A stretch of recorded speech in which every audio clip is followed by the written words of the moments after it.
Historically, when we talk about decluttering, we instantly go to our closets, the kitchen, the storage, and even the pantry area.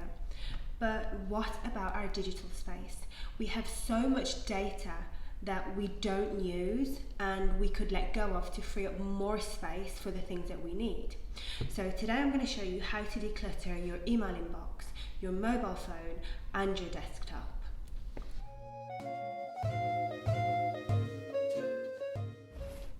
Hi everyone, my name is Davina, also known as the Minimal Sort, and if you haven't already, don't forget to like and subscribe to my channel. When we talk about decluttering, we instantly go to our closet, the kitchen, the pantry, and even maybe the storage room. But what about the digital data that we have? Data that's on our mobile phones, data that's on our MacBooks, desktops, laptops. A lot of this data we don't use on a daily basis, so do we really need it? The same concept that you would apply to your closet, your kitchen, your storage room can easily be applied to your digital space. Today I'm going to talk to you how we can reduce that space, how we can go through and declutter our emails, our hard drives, our desktops to make sure that we have enough space for what matters the most. If you're a Gmail user, it's very easy to unsubscribe to unwanted emails. In the search bar, you want to type in unsubscribe. This will give you a list of all of the emails that have unsubscribe in the footer of the mail thread. What you then need to do is click on the specific sender that you want to unsubscribe from. Next to their name will be a small greyed out unsubscribe button. Click the button and it will instantly move all of their emails to spam and unsubscribe you from their mailing list. Now if you're not a Gmail user, you can do the same method. However, you will have to one by one go through those emails and manually unsubscribe. Either way, you're going to be freeing yourself up a lot of email space to make room for the ones that matter the most to you. Now next we want to think about how we can declutter our desktop or our MacBook and free up space so that our computer systems operate a lot quicker, they don't run slow, and that we have more space there for what matters most to us. A really good tip on how to speed up your system is to bookmark inactive tabs that you're not currently using but you may want to refer back to at a later stage. If you're a Mac user like myself, a short key to create a bookmark very quickly is to hit Command and D. This will allow you to instantly bookmark the page so that you can return to it later. Now to take things a little bit further, you can even organise your bookmarks into folders. So for example here, I'm going to create a folder called the Minimal Sort and drag and drop the bookmark related to this folder into there. That way, if I'm looking for something specific, I know exactly where I need to go to look for it. Now you know me by now, I'm definitely not a computer expert, so if you came here looking for that, I'm really sorry to disappoint you. But this one really isn't rocket science. Please close down your tabs. It really affects the way your system processes. So that little X in the top right hand corner, it's there for a reason. Use it. Now the same way I would probably ask you, when was the last time you decluttered your wardrobe? When was the last time you decluttered your desktop or your MacBook? Decluttering isn't always just about going through your files one by one and clicking the delete button. We'll get to that later.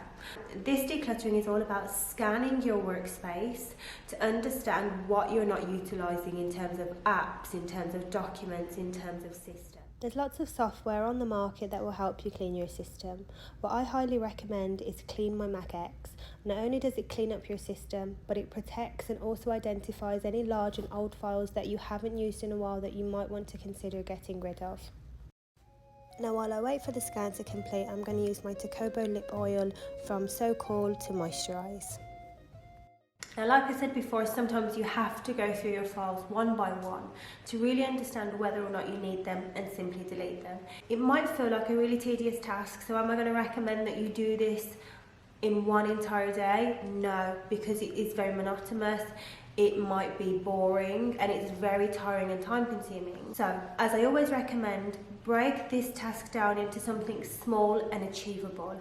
Maybe you want to take 10 minutes out of your day to go through one section or one folder in your system and really break down whether or not you need that document.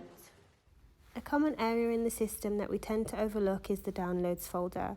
Always remember to regularly go through and clear down any unused data that you no longer need. The same way you would organise any other space by category, you can do the same thing with your files. All you need to do is create a series of folders that are relevant to the documents you want to store.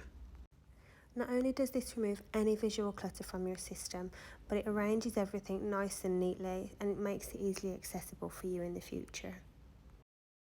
Now, the same way we have unwanted applications on our desktop, we also have unwanted applications on our mobile phones.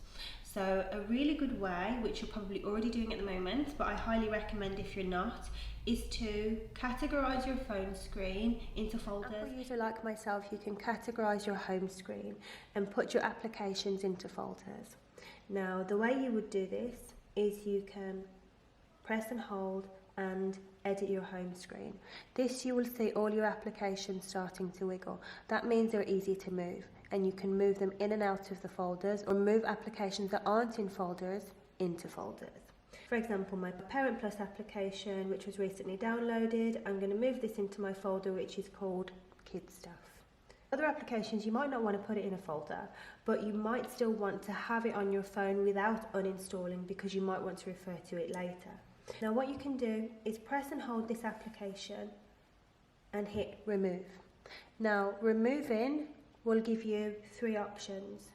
You can either delete the application, obviously cancel what you're doing, or you can remove it from the home screen.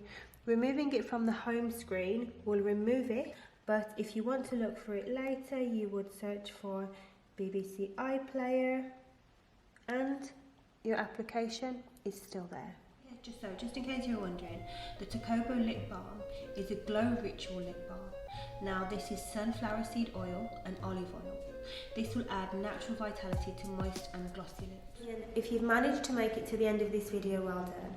Our digital data is heavy but also important, so please don't instantly go into your systems and delete and wipe everything. This is not what I'm saying. Take the time to carefully assess the data that you have. Whether it's 1 year old or 10 years old, it may still have heavy importance to you. So please make a careful and conscious decision to remove the data that you have. It might be very important and you may need it later.